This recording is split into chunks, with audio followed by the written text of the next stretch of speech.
નમસ્તે વિદ્યાર્થી મિત્રો, ઉમા વિદ્યા સંકુલની યુટ્યુબ ચેનલમાં આપ સૌનું હાર્દિક સ્વાગત છે।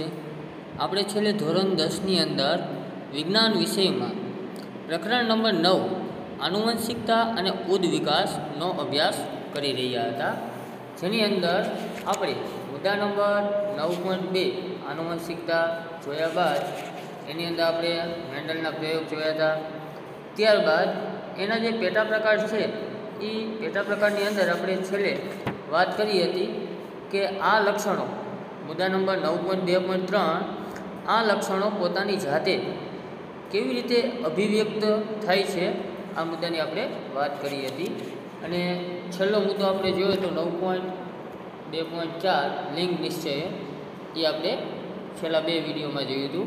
ત્યારબાદ આપણો નવો ટોપિક ચાલુ થયો હતો 9.3 ઉદ્વિકાસ, જેની અંદર આપણે જોયું 9.3.1 એક દ્રષ્ટાંત, એક ઉદાહરણ દ્વારા આપણને સમજાયું કે કોઈ પણ એક ઝાડીની અંદર કીટકો વસવાટ કરતા હોય ત્યારે એ અલગ અલગ 3 અવસ્થામાં એનો ઉદ્વિકાસ જોવા મળે છે। તો પહેલી અવસ્થામાં એવું હતું કે લાલ કીટક જે છે એ ભિન્નતાના આધારે કોઈ એક લીલા કીટકનો જન્મ આપે અને ભિન્નતા જોવા મળે તો લીલું કીટક છે એ લીલી વનસ્પતિ સાથે ભળી જવાનું છે અને કાગડાઓ એને ગોતી શકશે નહીં અને ધીમે ધીમે એની જાતિ વધતી જાય છે। તો આ રીતે ભિન્નતા જોવા મળે પહેલાં સોપાનમાં। બીજા સોપાનમાં આપણને કીધું કે ધારો કે લીલા કલરની જગ્યાએ વાદળી રંગનું કીટક ઉત્પન્ન થાય સંતતિમાં, રેડી? તો કાગડાઓ છે એ લાલ અને વાદળી બંનેને જોશે અને બંનેને ખાશે। ક્યારેક એવું પણ બનશે કે કોઈ પ્રાણીનો પગ એ ઝાડી ઉપર આવશે તો ઘણા બધા કીટકનો નાશ પણ થઈ શકે। તો આપણે એમાં જોયું હતું કે લાલ કીટક છે એ મોટાભાગના હાથીના પગ નીચે આવી જવાના કારણે મૃત્યુ પામ્યા અને વાદળી કીટક હતા એ થોડા ઘણા બચી ગયા। તો અંતે લાલ કીટકની આખી જે પ્રજાતિ છે એ લુપ્ત થઈ ગઈ, પરંતુ જે ભિન્નતાના આધારે જે વાદળી કીટક બચી ગયા હતા એનો ધીમે ધીમે વિકાસ થશે। અને ત્રીજું સોપાન જોયું હતું કે ધારો કે જે વનસ્પતિ છે એમાં કોઈ રોગ આવી જાય તો આ કીટકોને ખોરાક મળવાનું બંધ થઈ જશે, જેના કારણે આ કીટકો છે એ કીટકોના શરીર ધીમે ધીમે નબળા પડતા જશે, જેના કારણે એ કીટકો સૂક્ષ્મ નાના થઈ જશે અને વળી પાછા જો એ રોગ ચાલ્યો જશે અને વનસ્પતિ પહેલાં હતી એના જે ઉગી જશે તો કીટકોને ફરી પાછું પોષણ મળવાનું શરૂ થઈ જશે, જેના કારણે પહેલાં જે હતા કીટકો એના જેવા થઈ શકશે। આવું આપણે એક ઉદાહરણ દ્વારા જોયું હતું। તો ચાલો હવે આપણે નવો ટોપિક જોવાનો છે 9.3.2 ઉપાર્જિત તેમજ આનુવંશિક લક્ષણો। મુદ્દાનું નામ છે ઉપાર્જિત તેમજ આનુવંશિક લક્ષણો, કે આ લક્ષણો છે એ કેવા પ્રકારના આવનારી પેઢીમાં જોવા મળે, રેડી? ખરેખર લક્ષણો કયા હોઈ શકે એમ આવનારી પેઢીમાં, તો જોઈએ એના વિશે।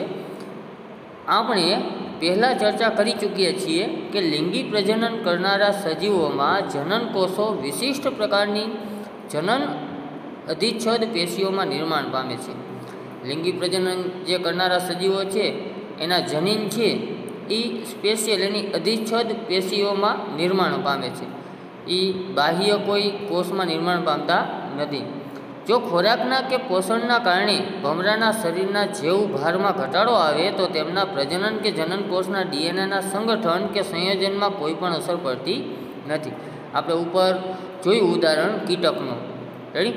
ખોરાક કે પોષણ ઘટવાના કારણે જો એનું શરીર નબળું પડી જશે તો એના ડીએનએ બદલાઈ નથી જવાના, એના કારણે ઉત્પન્ન થતી આવનારી પેઢી એવી નબળી આવવાની નથી એવું કહી શકાય નહીં, રેડી? એટલે એના ડીએનએ ઉપર અસર પડતી નથી। આપણે ઘણીવાર જોતા હોય તો અમુક વ્યક્તિ અમુક ઉંમરે કસરત કરતા હોય, જીમમાં જતા હોય, તો એને બાહ્ય સાધનો દ્વારા પોતાના શરીરને સુડોળ બનાવે છે, તો એના દ્વારા જે બાળક ઉત્પન્ન થવાનું છે, સંતતિ નવી જન્મવાની છે, તો એ બાળક એના પિતા જેવું શરીર તરત જ ધારણ કરી શકશે નહીં જન્મતા વેત, કારણ કે એ એક બાહ્ય પરિસ્થિતિમાં એને શરીરમાં ફેરફાર કર્યો છે, જેના કારણે એના ડીએનએમાં કંઈ ફેર પડતો નથી। આમ પોષણના કારણે જો વસ્તીમાં કેટલાક ભમરા ઓછા જેવ ભારવાળા હોય તો પણ તેમના વિકાસની સંજ્ઞા આપી શકાતી નથી. તેનું મુખ્ય કારણ આ લક્ષણની આનુવંશિકતા હોતી નથી. એટલે પોષણના કારણે જે એના શરીર છે એ નબળા પડી ગયા હોય તો એના ડીએનએ ઉપર કોઈ અસર થતી નથી. એના ડીએનએ એવા ને એવા હોય છે. દૈહિક પેશીઓમાં લિંગી કોષોના ડીએનએમાં દાખલ થઈ શકતા નથી.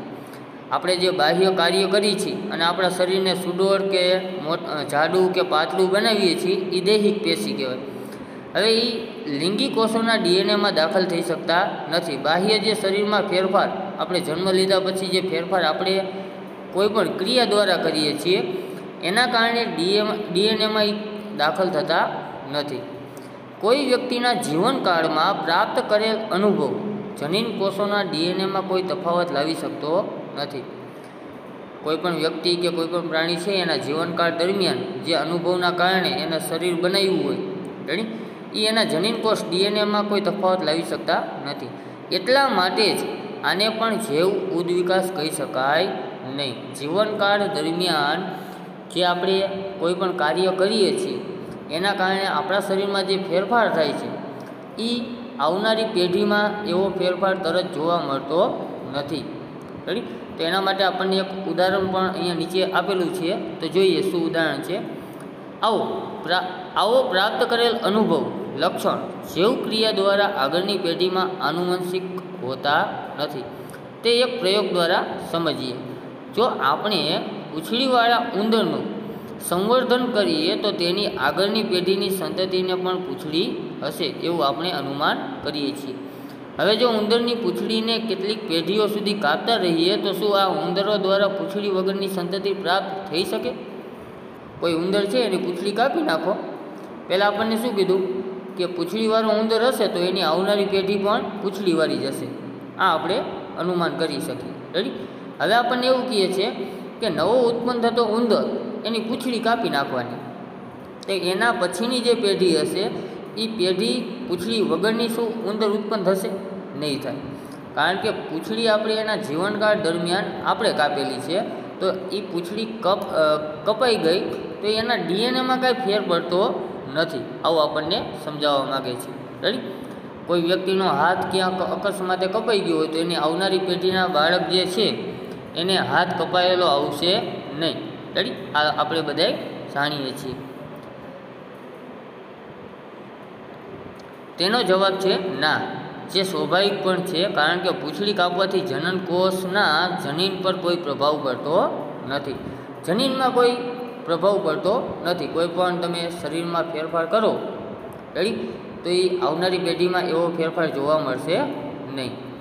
હવે આપણને એક વૈજ્ઞાનિક વિશે અહીંયા આપેલું છે, ચાર્લ્સ રોબર્ટ ડાર્વિન, જેને આ જનીન વિશે આપણને સમજાવ્યું છે. ચાર્લ્સ ડાર્વિન જ્યારે 22 વર્ષના હતા ત્યારે તેમને સાહસિક સમુદ્રી યાત્રા કરી હતી. 5 વર્ષમાં તેઓએ દક્ષિણ અમેરિકા અને તેના વિવિધ દ્વીપો એટલે કે ટાપુઓની યાત્રા કરી હતી. આ યાત્રાનો ઉદ્દેશ પૃથ્વી પર જૈવ વિવિધતાના સ્વરૂપ વિશે જ્ઞાન પ્રાપ્ત કરવાનો હતો. ડાર્વિને શું કર્યું? 5 વર્ષ સુધી એને યાત્રા કરી અમેરિકાના અલગ અલગ ટાપુઓ પર, અને એનો ઉદ્દેશ એ હતો કે જે સજીવોમાં વિવિધતા જોવા મળે છે એનું જ્ઞાન પ્રાપ્ત કરવાનું હતું. તેમની આ યાત્રાએ જૈવ વિવિધતાના વિષયને તે સમયના પ્રાપ્ય દૃષ્ટિકોણને હંમેશા માટે પરિવર્તિત કરી નાખ્યો. એને જે જૈવ વિવિધતા માટેના વિધાનો કહ્યા રેડી, એને આખો દૃષ્ટિકોણ બદલાવી નાખ્યો. એ પણ અત્યંત રસપ્રદ છે કે ઇંગ્લેન્ડ પાછા આવ્યા બાદ તેઓ ફરી કોઈ અન્ય તરફ યાત્રા પર ગયા નહીં. ફરી પાછા એ ક્યાંય યાત્રા ઉપર ગયા ન હતા. તેઓ ઘર પર જ રહ્યા હતા અને તેમને અનેક પ્રયોગો કર્યા હતા, જેના આધારે તેઓએ પોતાની પ્રાકૃતિક પસંદગી દ્વારા જૈવ ઉદ્વિકાસના પોતાના સિદ્ધાંતની પરિકલ્પનાની રજૂઆત કરી હતી. તેઓ એ પણ જાણતા ન હતા કે કઈ ક્રિયા દ્વારા જાતિમાં ભિન્નતાઓ આવે છે. ડાર્વિનને એ ખબર નહોતી કે આ ભિન્નતા શેના લીધે આવે છે. મેન્ડલે પ્રયોગ જે કર્યા હતા એને પ્રયોગ એવા કર્યા હતા કે આ ભિન્નતા શાના કારણે આવે છે. ડાર્વિને અલગ દિશામાં હતો અને મેન્ડલ પણ અલગ દિશામાં હતો. રેડી. તેઓએ મેન્ડલના પ્રયોગનો લાભ મળ્યો હતો, પરંતુ આ બંને વૈજ્ઞાનિકો ન તો એકબીજાને ઓળખતા હતા, ન તો તેઓના કાર્યના વિષયમાં જાણતા હતા. ડાર્વિને એની દિશામાં સંશોધન કાર્ય કરી રહ્યા હતા, મેન્ડલ પણ એની રીતે મથી રહ્યા હતા. બંને એકબીજાના સિદ્ધાંતોને ઓળખતા પણ ન હતા, સાંભળેલું પણ ન હતું, પણ બંને સાચા હતા. એમ આપણે ડાર્વિનને તેમના જૈવ ઉદ્વિકાસને કારણે જ જાણીએ છીએ. ડાર્વિનને આપણે શા માટે ઓળખીએ છીએ? તો કે આપણે જે આ ઉદ્વિકાસ એવો શબ્દ વાપરીએ છીએ, રેડી, એ ડાર્વિને આપેલા સિદ્ધાંતો છે બધા. પરંતુ તેઓ એક પ્રકૃતિ શાસ્ત્રી પણ હતા અને તેમને અનેક શોધ ભૂમિની ફળદ્રુપતા જાળવી રાખવામાં અળસિયાની ભૂમિકા વિષયમાં હતી. અળસિયાની જે ભૂમિકા છે જમીનની અંદર ફળદ્રુપતા શેના કારણે આવે છે? તો કે અળસિયાના કારણે. એ સંશોધન પણ ડાર્વિને કરેલું છે.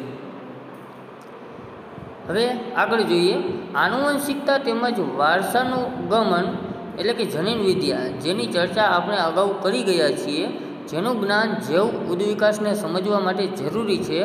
આ કારણે જ 19મી સદીમાં પ્રાકૃતિક પસંદગી દ્વારા જૈવ ઉદ્વિકાસનો સિદ્ધાંત આપનાર ચાર્લ્સ ડાર્વિન પણ આની ક્રિયાવિધિનું સંશોધન કરી શક્યા નહીં.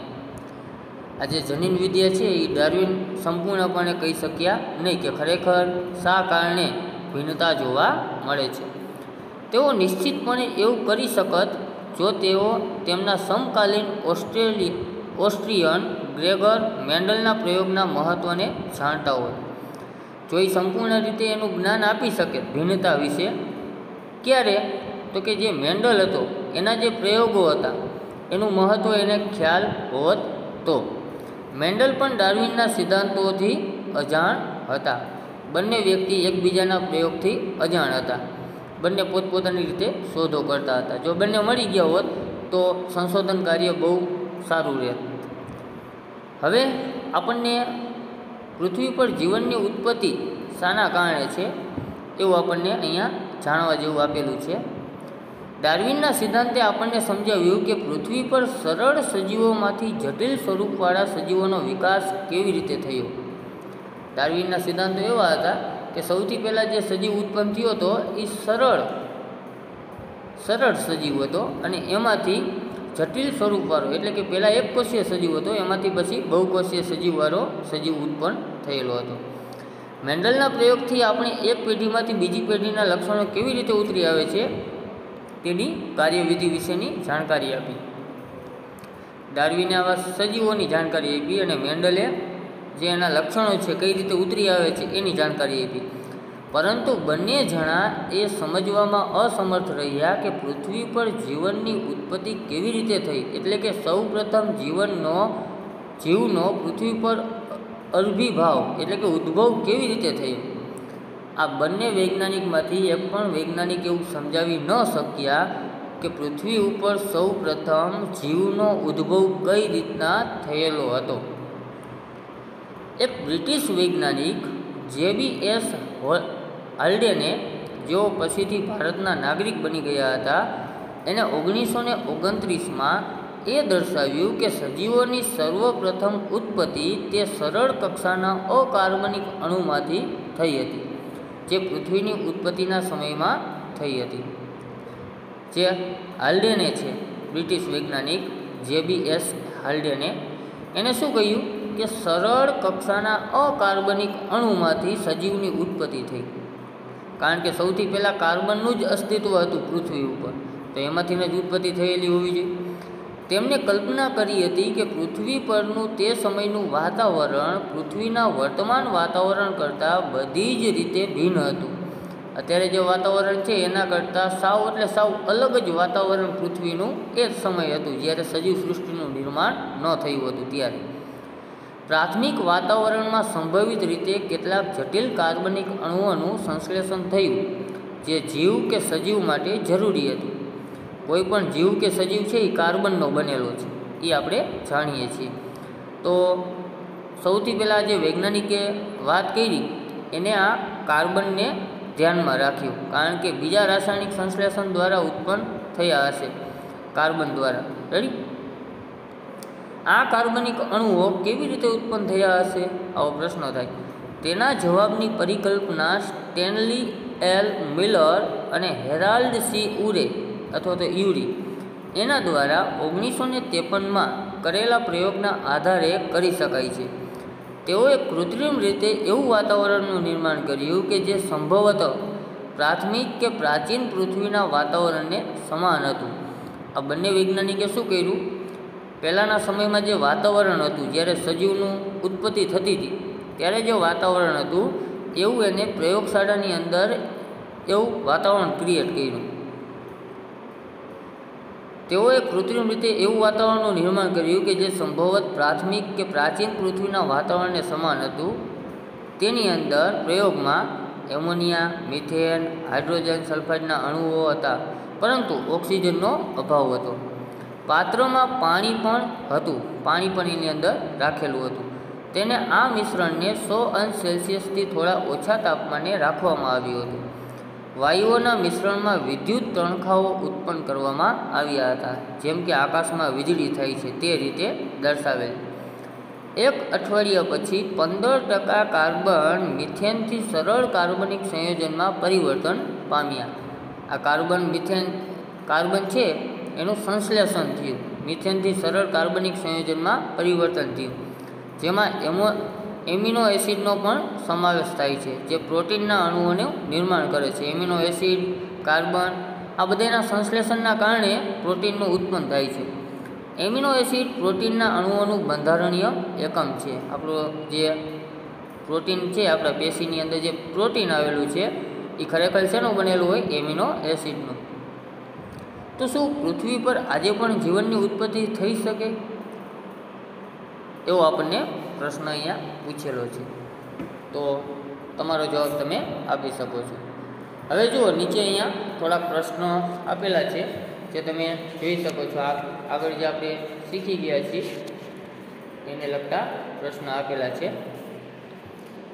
હવે નીચે તમને 9.4 નવો મુદ્દો દેખાય છે, જાતિ નિર્માણ, જે આપણા અભ્યાસક્રમની અંદર રાખેલ નથી.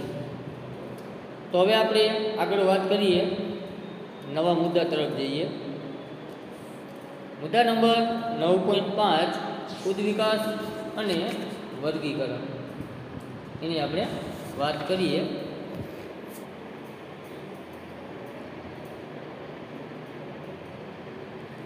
ઉદ્વિકાસ અને વર્ગીકરણ શું કહે છે? ઉદ્વિકાસ એટલે જે આપણને સજીવોમાં ભિન્નતા જોવા મળે છે, અને તેનું વર્ગીકરણ શું સમજાવે છે જોઈએ.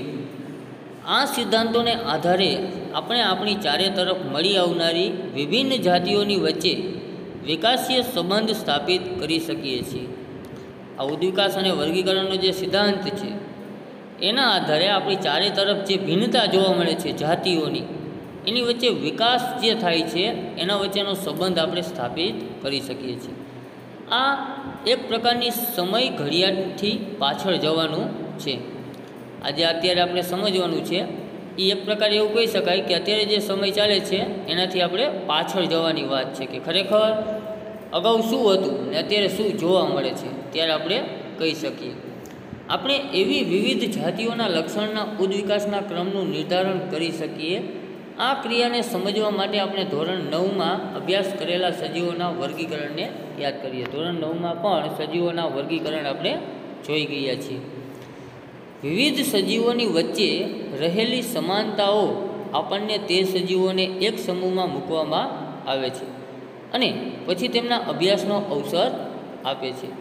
સૌથી પહેલાં જે સજીવો છે એની સમાનતાના આધારે એને એક સમૂહ બનાવવાનો, અને પછી આપણને એનો અભ્યાસ કરવા માટેનો અવસર આપણને આપે છે કે આ બધામાં સમાનતા છે તો એ કઈ રીતે ભિન્ન પડે છે, આવું આપણને જાણવા મળે છે.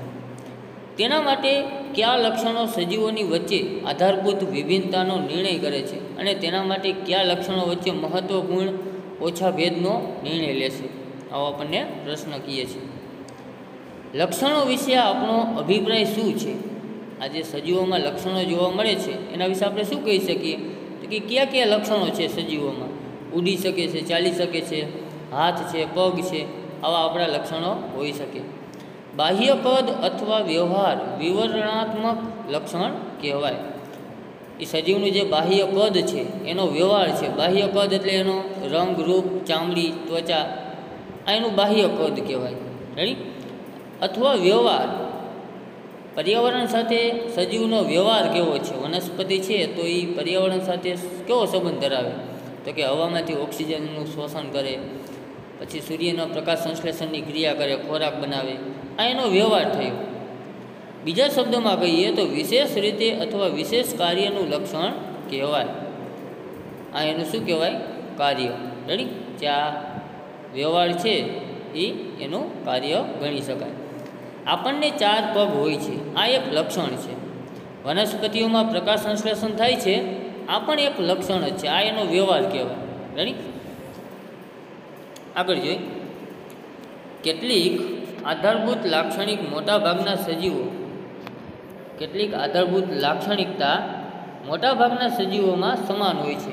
આપણે જોઈએ છીએ કે આપણે જેમ પગ છે એવી રીતે પ્રાણીઓમાં પણ પગ જોવા મળે. આપણે જેમ હાથ છે એવી રીતે ઘણા બધા પ્રાણીઓ છે કે જેને હાથ હોય છે. આપણે છે તો આપણે કહેતા હોય કે આપણે વાંદરાઓની પ્રજાતિમાંથી આવેલા છે. તો વાંદરાઓ પણ આપણા હાથ જેમ કાર્ય કરે છે એવી રીતે એના પણ હાથ કામ કરતા હોય છે. પછી પક્ષીઓમાં જે પાંખો હોય છે તો બીજા પક્ષીઓમાં પણ પાંખો જોવા મળે છે. એટલે સજીવોમાં સમાન હોય છે ઘણા બધા લક્ષણો. કોષ બધા સજીવોનો આધારભૂત એકમ છે. કોષ છે એ બધા સજીવોમાં આવેલો છે. વર્ગીકરણના આગળના સ્તર પર કોઈ લાક્ષણિકતા મોટાભાગના સજીવોમાં સમાન જ હોય છે. આજે લાક્ષણિકતાની વાત કરી તો મોટાભાગના સજીવોમાં કેવું હોય છે? સમાન હોય છે. પરંતુ બધા સજીવોમાં હોતું નથી. એને જે આખી જાતિ લેલી હોય જાતિમાં આવા સમાનતા જોવા મળે. કોષની સંરચનાની આધારભૂત લાક્ષણિકતાનું એક ઉદાહરણ કોષમાં કોષ કેન્દ્રની હાજરી હોવી કે ન હોવી તે છે. કોષની સમાનતાની વાત કરીએ તો આપણે કહીએ કે કેનામાં કોષ કેન્દ્ર છે, કેનામાં કોષ કેન્દ્ર નથી. જે વિવિધ સજીવોમાં ભિન્ન હોય છે. અલગ અલગ સજીવોમાં આ ભિન્ન હોય છે. જીવાણુ કોષ એટલે કે બેક્ટેરિયા કોષમાં સુવિકસિત કોષ કેન્દ્ર હોતું નથી. બેક્ટેરિયાની અંદર કોષ કેન્દ્ર છે એ સુવિકસિત હોતું નથી, એનામાં વિકાસ થયેલો જોવા મળતો નથી. જ્યારે મોટાભાગના બીજા સજીવોમાં કોષોમાં કોષ કેન્દ્ર સુવિકસિત મળી આવે છે. બીજા સજીવોની વાત કરીએ તો એની અંદર કોષ કેન્દ્ર છે એનો સંપૂર્ણ વિકાસ થયેલો જોવા મળે છે.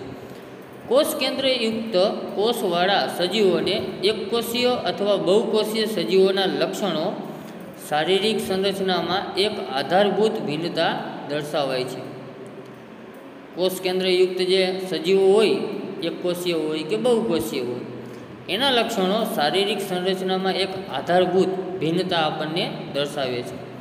જે કોષો તેમજ પેશીઓના વિશિષ્ટકરણના કારણે હોય છે. એનો પેશીઓનું જે ગોઠવણી છે એના કારણે આ વિશિષ્ટતા આપણને જોવા મળે છે. બહુકોષીય સજીવોમાં પ્રકાશ સંશ્લેષણ થવું કે ન થવું તે વર્ગીકરણનું આગળનું સ્તર છે. પછી આપણે બહુકોષીય સજીવની વાત કરીએ તો એમાં પ્રકાશ સંશ્લેષણ થશે કે નહીં થાય એ વર્ગીકરણ માટેનું આગળનું સ્તર કહી શકાય.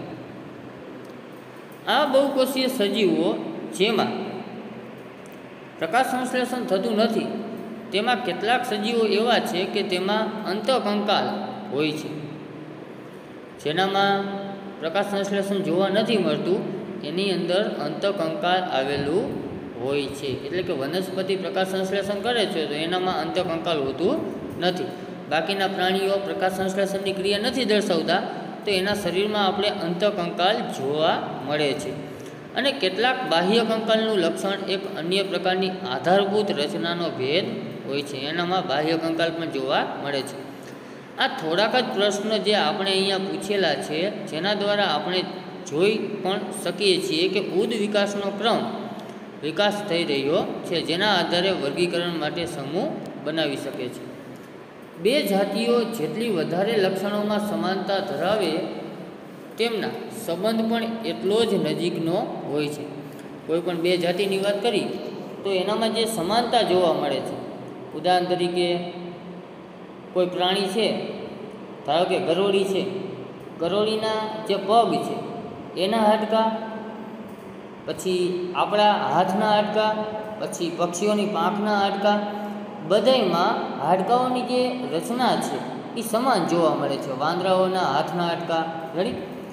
તો બધાય પછી કેવું પોતાની રીતે કાર્ય કરે છે એના આધારે એનો વિકાસ થયેલો જોવા મળે છે. પક્ષીઓને ઉડવા માટે હાડકાની જરૂર છે રેડી, પાંખોમાં, તો એનો વિકાસ એ પ્રકારે થયેલો છે. પછી ગરોળીને કોઈ પણ સપાટી પકડી રાખવા માટે એના હાથ છે એ રીતના તૈયાર થયેલા હોય, તો એનો વિકાસ એ રીતના થયેલો હોય છે. જેટલી વધારે સમાનતાઓ તેઓમાં હશે તેનો ઉદ્ભવ પણ નજીકમાં અને ભૂતકાળમાં સમાન પૂર્વજોમાંથી થયેલો હશે. જેટલી સમાનતા તમે વધારે જોશો તો એના આધારે એમ કહી શકાય કે નજીકના ભવિષ્યમાં જ એનો ઉદ્ભવ થયેલો હશે અને બંનેના પૂર્વજો એક જ હશે એમ કહી શકાય. આપણે આને ઉદાહરણની મદદથી સમજી શકીએ છીએ. એક ભાઈ તેમજ એક બહેન વધારે નજીકના સંબંધી છે.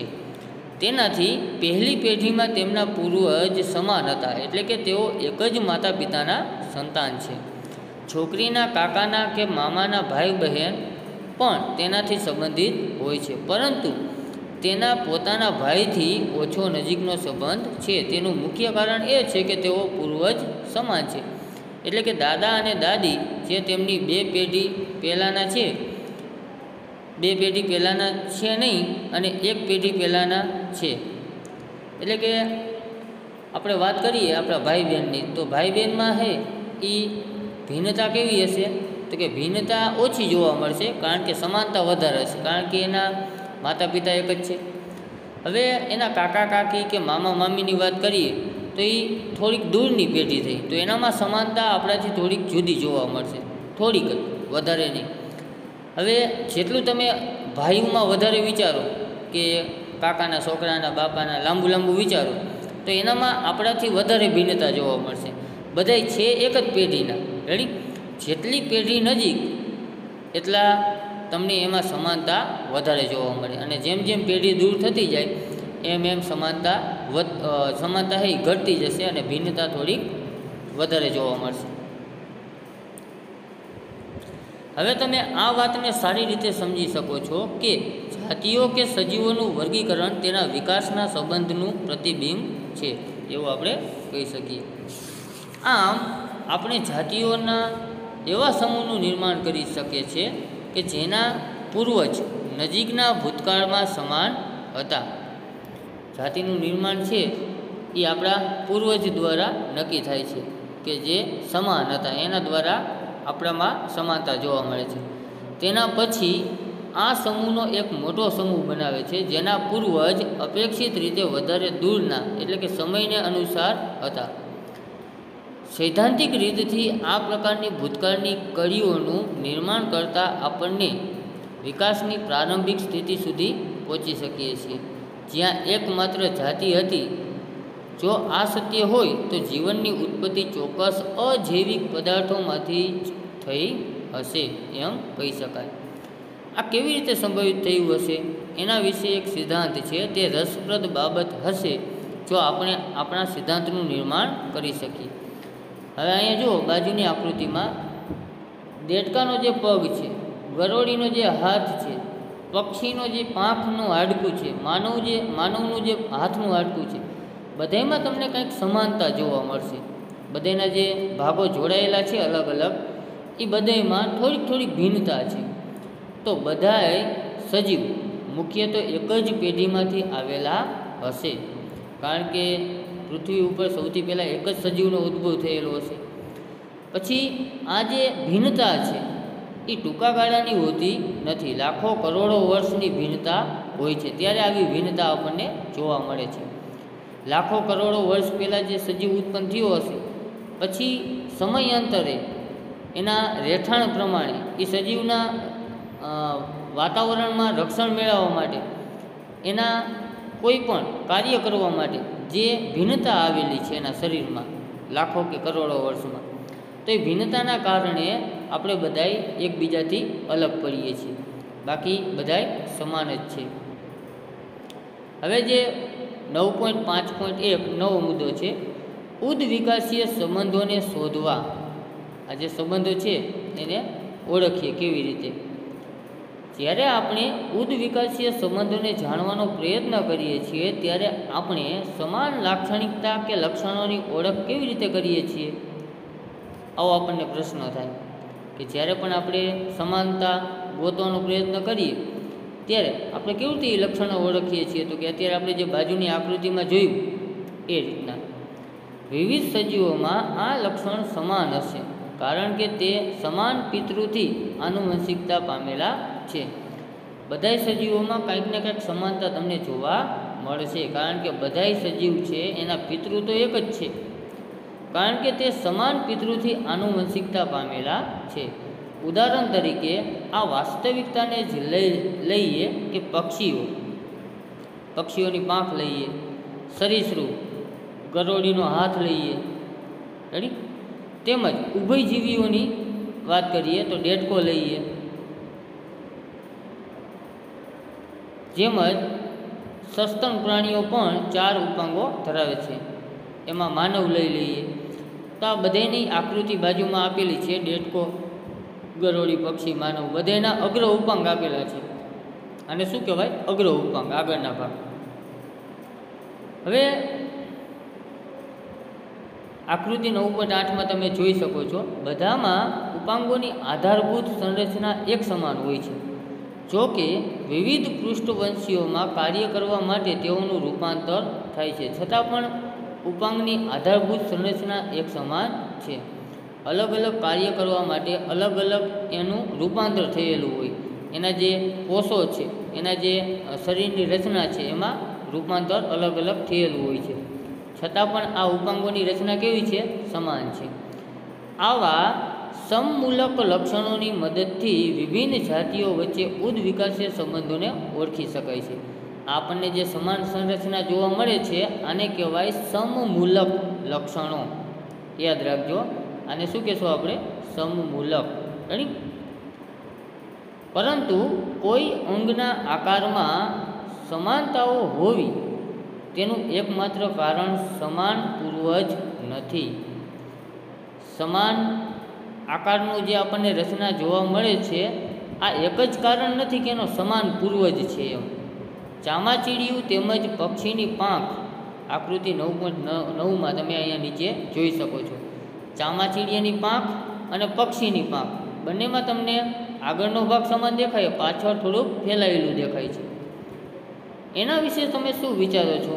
પક્ષી તેમજ ચામાચીડિયાને પાંખ હોય છે, બંનેને પાંખ તો હોય જ છે, ચામાચીડિયા અને પક્ષીને, પરંતુ ખિસકોલી તેમજ ગરોળીને પાંખ હોતી નથી. ખિસકોલી અને ગરોળી છે સરીસૃપ પ્રાણીઓ, તો એને પાંખ નથી, છતાં પણ એની સંરચના આના જેવી જ જોવા મળે છે. તે શું પક્ષી તેમજ ચામાચીડિયાની વચ્ચેનો સંબંધ ખિસકોલી અને ગરોળીની તુલનામાં વધારે નિકટ છે? તો આપણને પૂછે છે કે ચામાચીડિયું અને પક્ષીમાં જે સમાનતા જોવા મળે છે એ સંબંધ ખિસકોલી અને ગરોળીની તુલનામાં વધારે નિકટ થાય છે. તો ચામાચીડિયું અને પક્ષીનો સંબંધ વધારે નજીકનો કહેવાય, કારણ કે બંનેને આ જે અગ્ર ભાગ છે એ ઉડવા માટે કામ આવે છે, બંનેની સંરચના વધારે સમાન છે. રેડી. આના પહેલાં કે આપણે કોઈ તારણ કાઢીએ, આપણે પક્ષી તેમજ ચામાચીડિયાની પાંખોનું અવલોકન સૂક્ષ્મ રીતે કરવું જોઈએ. જ્યારે આપણે એવું કરીએ છીએ ત્યારે આપણને ખબર પડે છે કે ચામાચીડિયામાં પાંખ મુખ્યત્વે મધ્યસ્થ આંગળીના મધ્યની ત્વચાના વિસ્તરણથી નિર્માણ પામે છે. એની જે મધ્યસ્થ ત્વચા હોય ત્યાં આંગળીના મધ્યની ત્વચા પાસેથી વિસ્તરણ પામેલી જોવા મળે ચામાચીડિયામાં, પરંતુ પક્ષીમાં પાંખ તેના સંપૂર્ણ અગ્ર ઉપાંગની ત્વચાના વિસ્તરણથી બને છે. તો બંનેમાં આવો તફાવત છે જે પીછાઓથી ઢંકાયેલી રહે છે. આમ બંને પાંખોની રચના, તેમનું બંધારણ તેમજ સંઘટકોમાં વધારે ભિન્નતા છે. તેઓ એક જ જેવા દેખાય છે કારણ કે તે ઉડવા માટે તેનો ઉપયોગ કરે છે, પરંતુ બધાની ઉત્પત્તિ એટલે કે બંનેની ઉત્પત્તિ સંપૂર્ણ રીતે સમાન રીતે થયેલી નથી. બંનેમાં જે આ પાંખ છે એ અલગ અલગ સ્થાનેથી વિકાસ પામેલી છે. રેડી. આ કારણસર તેને સમરૂપ કે કાર્ય સંદેશ અંગોનું લક્ષણ ગણવામાં આવશે નહીં, કે સમમૂલક લક્ષણ. આને આપણે શું કહેશું? સમમૂલક લક્ષણ. આ બેને સમાન લક્ષણ ગણી શકાય નહીં. આને કહેશું આપણે સમમૂલક લક્ષણ. હવે તે વિચાર કરવો વધારે રસપ્રદ રહેશે કે પક્ષીના અગ્ર ઉપાંગ તેમજ ચામાચીડિયાના અગ્ર ઉપાંગને સમજાત માની શકાય અથવા સમરૂપ. આવો આપણને વાક્ય રાખી દીધું. રેડી? કે આ બંને છે એ સમાન પક્ષી જે છે, ચામાચીડિયું અને પક્ષી, એ બંનેના જે ઉડવા માટેની જે પાંખો છે એનો સમાન રીતે વિકાસ થયેલો છે, એ બંનેને સમાન ગણી શકાય. રેડી? જોશું આગળ. તો આજે આપણે અહીંયા સુધી રાખીએ છીએ. 9.5.2 અશ્મિ અને જીવાશ્મો એને આપણે આવતા લેક્ચરમાં સમજીશું. તો અત્યારે આપણે અહીંયા સુધી રાખીએ. અસ્તુ.